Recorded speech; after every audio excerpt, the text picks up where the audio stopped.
My name is Tanya. Standing in my now empty living room, the silence is almost deafening.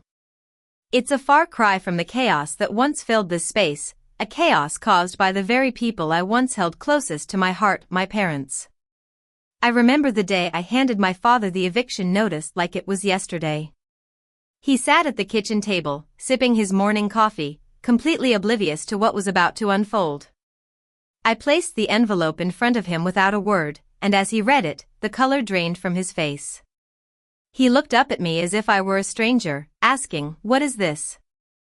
I told him exactly what it was, a formal notice to leave the house that was rightfully mine. He called me ridiculous, but I simply told him the lawyer's number was on the document if he had questions. Then I picked up my bag and left for work, my heart heavy but my resolve unwavering.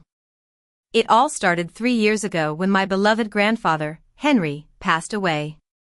He was a quiet man, a carpenter by trade, who had spent his life building things with his hands. He was also the only one in my family who truly saw me, who took the time to listen to my dreams and fears. He used to say, "Tanya, you've got a spirit as strong as oak, and a strong spirit deserves a place to call home." When I was 20, my grandfather's lawyer called me into his office. He slid a document across the table, and there, in black and white, was my name on the deed of a small, 3-bedroom house on Elm Street. It was a simple house, but it was paid off, free and clear. I was shocked, to say the least. I had no idea my grandfather had planned this for me. My parents, Mark and Lisa, were initially overjoyed. They hugged me tightly, and my mother even shed a few tears. My younger sister, Lily, stood in the corner, her expression a mix of envy and calculation. I chose to ignore it, focusing instead on the bittersweet feeling of losing my grandfather but gaining this precious gift. 2 weeks after the funeral, my parents approached me with a request. My father had lost his job due to a company downsizing, and they were behind on their rent. "Just a few months," my mother pleaded, dabbing her eyes with a tissue. "We just need to get back on our feet." I didn't hesitate to say yes. They were my parents, after all, and I wanted to help them. But those few months turned into a year, and then 2. Slowly but surely, they started to treat the house as their own. My father would introduce it as our place to the neighbors. My mother rearranged the entire house, telling me where I could and couldn't put my things. And Lily, after a messy breakup, moved in without even asking. She took over the largest bedroom and painted it bright pink, a color I hated. When I confronted her, my mother simply said, "Don't be so selfish, Tanya. Family shares." I swallowed my anger, telling myself that it was just a small price to pay to help my family. But then, one fateful day, my father sat me down at the kitchen table and slid a piece of paper towards me. It was a breakdown of the monthly household expenses, utilities, groceries, internet, and maintenance. At the bottom, highlighted in yellow, was my share, $800 a month. I stared at the paper in disbelief. I couldn't believe that my parents were asking me to pay rent in a house that I owned. My father explained that it was only fair, that everyone should contribute. But as I looked at him and then at my mother, who was busy folding laundry and avoiding my eyes, I felt a cold, hard anger rise within me. I paid the rent for the first month, too shocked to do anything else. The second month, I kept telling myself that things would get better, that they would realize their mistake. But by the third month, I had had enough. I started documenting everything, the bank transfers, the text messages, and I even requested a copy of the original deed from the county records office. I stored it all in a password-protected folder on my laptop. The final straw came on a cold December evening. I had just finished a double shift at the local bookstore, where I worked as a manager. I was exhausted, both physically and emotionally. When I walked into my kitchen, I found my mother and Lily sitting at the table, having dinner with a woman I had never seen before. My mother introduced her as a friend, and then, without a second thought, told me that there were no leftovers and that I should go out and get something to eat. I stood there, in the doorway of my own kitchen, for what felt like an eternity. The stranger gave me a polite smile. Lily didn't even look up from her phone, and my mother just went back to her conversation. I felt a sense of betrayal like I had never felt before. That night, I sat on the edge of my bed in the dark, thinking about my grandfather and his kind words. I thought about the deed in my laptop folder and the money I had been paying to live in my own house. And then, I made a decision. I opened my laptop and started drafting a legal letter. I spent hours researching tenant laws in our state, learning about proper notice periods.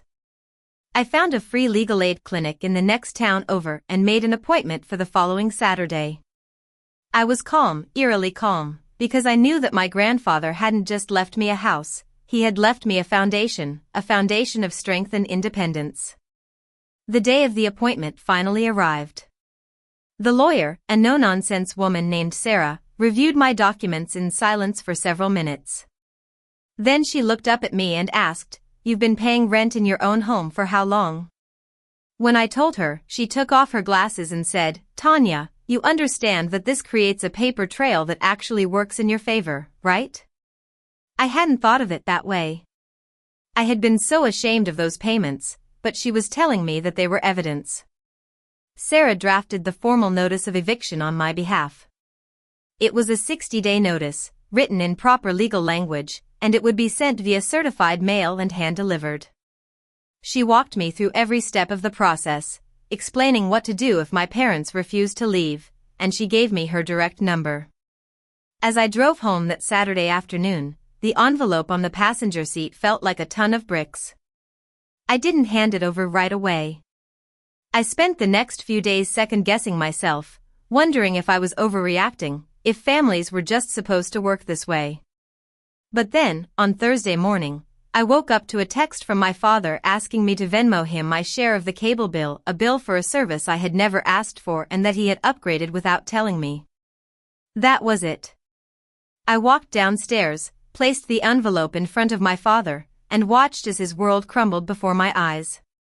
The next 2 weeks were hell.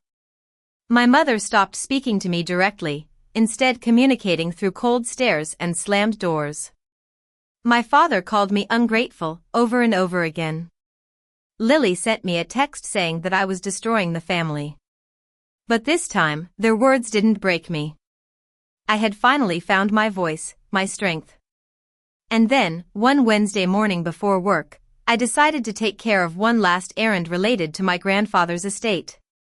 There was a small account at a local bank branch, listed under my name as the secondary beneficiary. I had always assumed it was just a few $100s, enough to cover some minor expenses. I walked into the bank, carrying the last document my grandfather's lawyer had given me. The branch manager, a serious man named Robert, took my documents and excused himself for a few minutes. When he came back, he asked me to follow him to his office. I was nervous, thinking there was a problem with the paperwork. He closed the door behind us and sat down at his desk. He looked at me with a strange expression and said, "Miss, you need to sit down." I sat, my heart pounding in my chest. He then slid a piece of paper across the desk towards me. I looked at the number on the paper, and then I looked again. I couldn't believe my eyes. My grandfather, over the course of 40 years, had been quietly building a savings account in my name. He had added to it on every birthday, every Christmas, and every time he sold a piece of his handmade furniture. He had never told anyone about it, not even my parents. He had named me the sole beneficiary when I was just 12 years old. The amount in the account was more than I could have ever imagined, over $500,000. It was enough to give me the freedom and security I had always dreamed of. I walked out of that bank on that cold Wednesday morning, my back straight and my eyes filled with tears. I knew, without a doubt, that my grandfather had known exactly what he was doing when he chose me.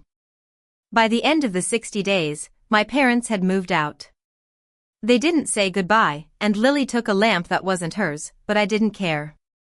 I changed the locks on a sunny Saturday morning, and as I stood in my empty living room, I felt a sense of peace wash over me. Over the next few weekends, I repainted every room in the house, choosing colors that I loved, colors that reflected my newfound independence. I placed a photo of my grandfather on the mantel in the living room, where it still stands today. Some nights, I sit in the quiet of my house, which is now truly and completely mine, and I think about my grandfather's words. A strong spirit deserves a place to call home. He made sure I had both the house and the means to build a life of my own, a life free from the shadows of my family's selfishness. And for that, I will always be grateful.